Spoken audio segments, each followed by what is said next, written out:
जी ने बताया जैसे हर एक चीज ना अपना रेडिएशन छोड़ती है, किरणें जिसको हम कहते हैं। एक गिलास, कांच के गिलास में हम पानी रख देते हैं और एक हम उसको गाली देते हैं। एक गिलास पानी को हम वहां गालियां देते हैं, खूब कटु वचन बोलते हैं और एक गिलास के साथ हम मंत्र जाप करते हैं गायत्री का। पावर आ जाता है। दोनों के अंदर वो पानी खंड खंड हो जाएगा और वो पानी स्थिर हो जाएगा। आप प्रैक्टिकल में आपको साइंटिफिक चीजें बता दूं, हर एक चीज अपना रेडिएशन छोड़ती है।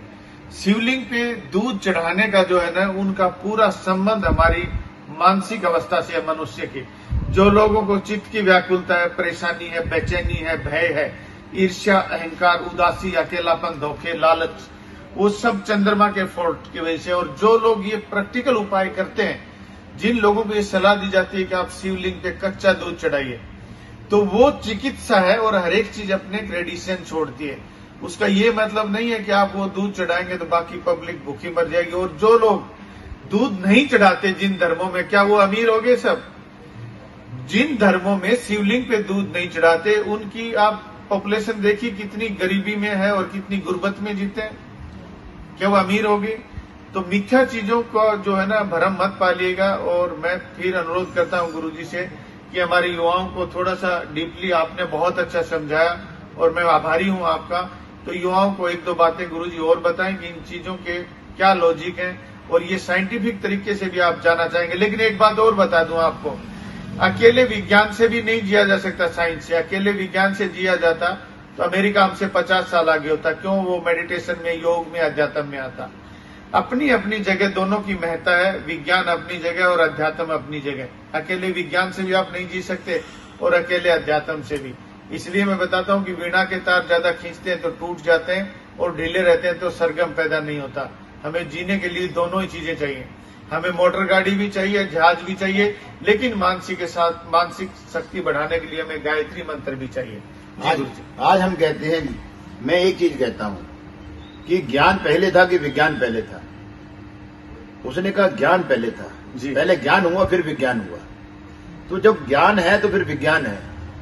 तो हम उसको, ज्ञान को तो नहीं मान रहे जी, तो विज्ञान को मान रहे हैं कि जी हम तो उस चीज को मानते हैं कि ये नमक बना कैसे, वो समुद्र में है, वो नमक तो नहीं दिखता। अरे भाई, इसी प्रकार सूर्य का तेज भी नहीं दिखता जी, वायु का तेज नहीं दिखता जी।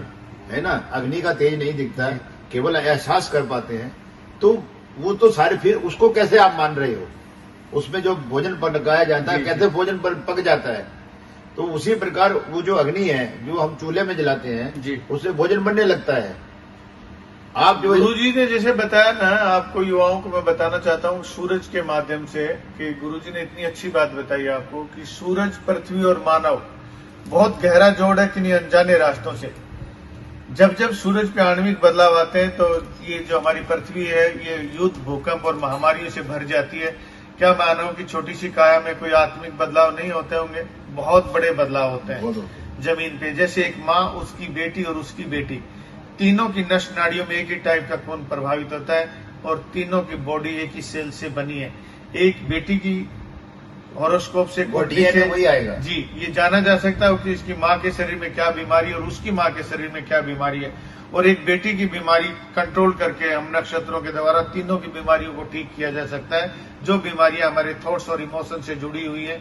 जैसा गुरु जी ने बताया कि 70% जो हमारा शरीर है वो जल से निर्मित है और 70% बीमारियां हमारी विचार और भावनाओं से निर्मित है। जिसमें क्रोध, अकेला, क्रोध को दबाने से हमारे शरीर में पित्त का आविर्भाव बढ़ जाता है और हमारा सूर्य डाउन होता है। कलेजे की जलन, एसिडिटी, स्किन डिजीज, माइग्रेन, उदासी, अकेलापन, सेल्फ कॉन्फिडेंस डाउन होना और विटामिन डी की कमी और नेत्र ज्योति का कमजोर होना, ये सूर्य की बीमारियां हैं।